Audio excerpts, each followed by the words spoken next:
the wrong one. So part 2 is just question 3, right? Yeah. All right, so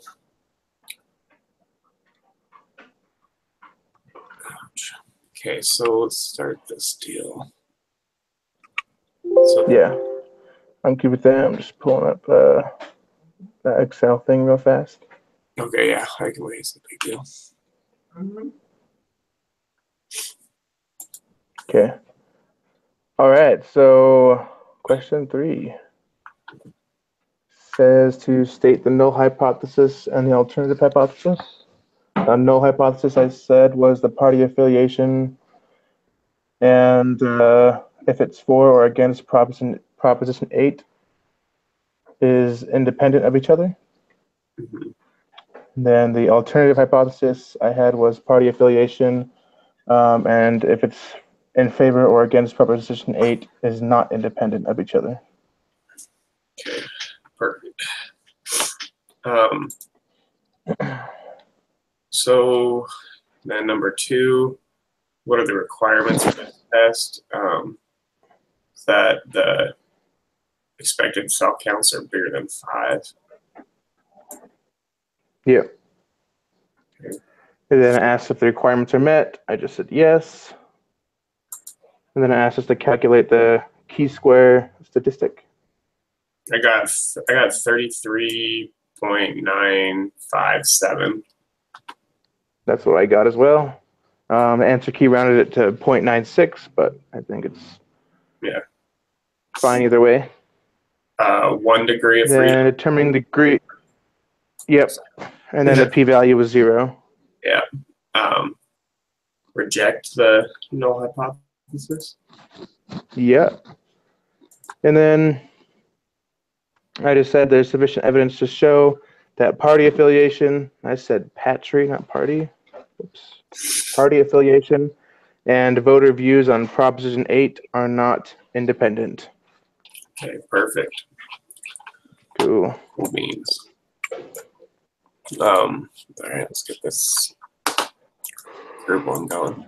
One yesterday was driving me crazy because I kept, to find the margin of error, it was like everything I could find was said, hey, just do this formula, but the margin of error is everything to the right of the plus and minus sign. And I did that. Yeah. And it still didn't give me the right error, and then I still get it right. So I was like, all right, I'll break it down real simple. And then it still didn't freaking do it. I still didn't get it right. I like broke it down to every step. Yeah, on the exam and on all the quizzes, like margin of error has been probably the hardest thing for me to figure out how to calculate because it changes. Yeah, it changes each time. For like, and they're not real clear. Each different. Yeah. Yeah, it's stupid. But let's see, chiropractor XLS X. Okay. Oh. Let's see. A public opinion poll surveyed a simple random sample of 1,000 voters. Respondents were classified by gender, female or male, and by voting preference, Republican, Democrat, or Independent. The results are presented here. So, the chart. 250, 200.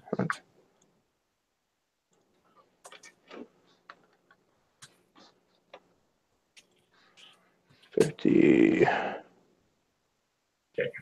Cool. 50, 150, 200. Okay. All right, so in this set of questions, we'll explore the research question, do men's voting preferences differ significantly from women's voting preferences? Use a level of significance of 0.05. Which set of hypotheses is appropriate for addressing the research question? Gender voting preferences are not independent. Gender voting preferences are independent. Okay, so there's 3 options here. Let's see. Whew. I We're trying want to find to out. say, huh? Sorry, no, you're good. I was just saying I think it's the third one. That they are independent or not independent. Not independent? Yeah. Yeah. I think it's the third one, but oh man. All right. The degrees of freedom are the number of rows plus one, or the number of I think rows. Number of I think rows. it's yeah, I think it's that one. Number of rows minus one times the number of columns minus one. So the third one. Yeah. I guess it's kind of there bad it is. by just having this spreadsheet. So I mean, like, oh, I got a spreadsheet. That'll tell me four. Yeah. Right. So for this problem, the correct choice for degrees of freedom is 2. Yeah. Other requirements for conducting the test, or what do they call this one? The X2. It's the key square or something like that. Okay. Let's see. The key square. Okay. All right. Definitely key square test. Even a meta set. Each cell is greater than 5. Right. Or, well, I don't know. What's we get it from the key square sums, or It's from supposed to be each cell count has to be greater than 5 yeah, that's right. for the data, I think. Very cool. Each And expected count must be greater than or equal to 5. Yeah, Huh? that's just the observed counts, right? Yeah. Okay, so yes. So I think it would be yes. All the expected cell counts are greater than 30. I thought they had to be just bigger than 5. Yeah, but I mean, bigger than 30 is bigger than 5, right? But none of the other, like the other two, there are at least 5 expected counts in each cell. That doesn't mean there's anything greater than or equal to. In the And the book, other, yes. Go ahead. No, just in the book it says each expected count must be greater than or equal to 5. So I think that's the requirement for it, and then it must be using a random sample sampling to obtain. So wouldn't it be yes? There's at least 5 expected counts. Oh, yeah. Yeah, that's what I'm trying to say. Is like the other two yeses. The other two yeses don't necessarily have a greater than value in their sentence. It says, and the no's wouldn't make any sense either. yeah. So you think it's the counts are greater than 30? Yeah, because even though it's supposed to be greater than or equal to 5, like 30 is greater than 5, so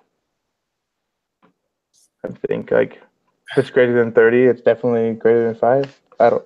That's just the way I see it, but I mean, we get 2 chances, I guess. But it says that, yeah, it says that we can do, it says greater or equal to 5.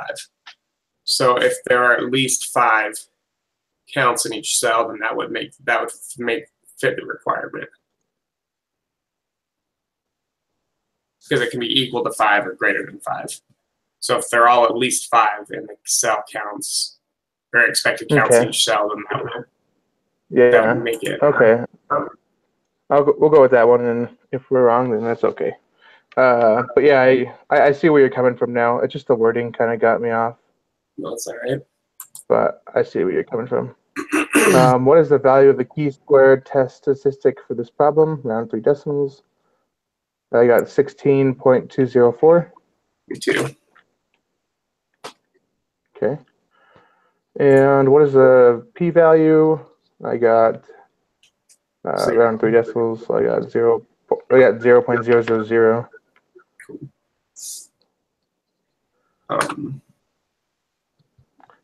So it's lower than.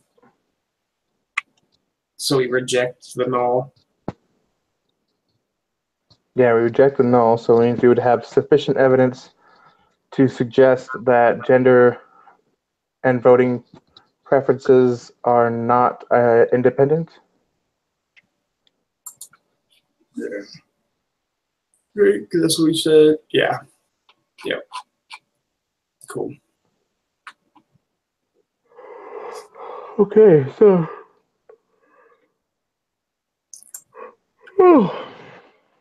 So input this data. I don't like that it does. It has a That's all. spreadsheet that's already here. Yeah. Well, it's all randomized too in that spreadsheet.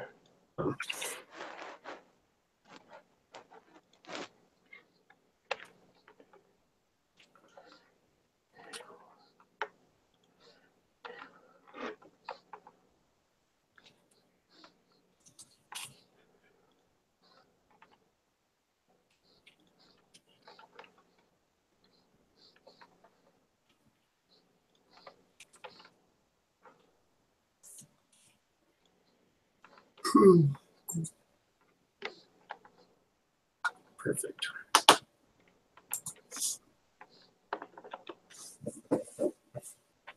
Oh, whoops.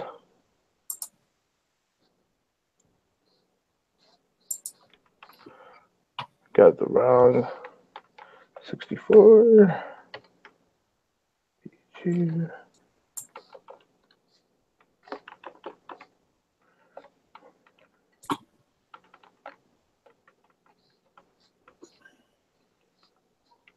Okay. So 490, 257, 229, 228. Okay. So I got all the stuff entered. So it gives us the null and alternative hypotheses. And the question is, are the conditions for conducting a chi-square test satisfied? Yes, because all the counts expected are greater than 5. Yeah.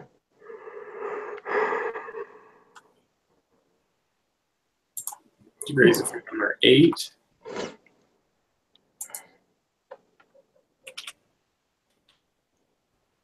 Oh, what you got? Got 7.436. Yeah, perfect. For Or the well, test statistic. yeah, for the test statistic, you got 8. Oh, for degrees of freedom, yeah, I got 8. Okay. Sorry, I was just You're moving good. on. For the p-value, I got 0.4904, so it'd be 0.49. Okay. The p-value is still smaller than 5. But it's 5. So there is sufficient. Well, oh no, it's going to be insufficient because it has to be less than 0.05. Oh, 0.05, not 0.5. And Okay. it's 0.4. Good catch. Thanks, man. So yeah, so there's insufficient evidence to suggest that the motivation to visit a chiropractor of a location. Okay. All right. Do you want to submit it or do you want me to? I can do it. Let's see. Just need to make sure all my answers are here. I guess I didn't save that one. Okay. Submit quiz. And just be 100% because I don't want to do it again. Yep, 100%. Means.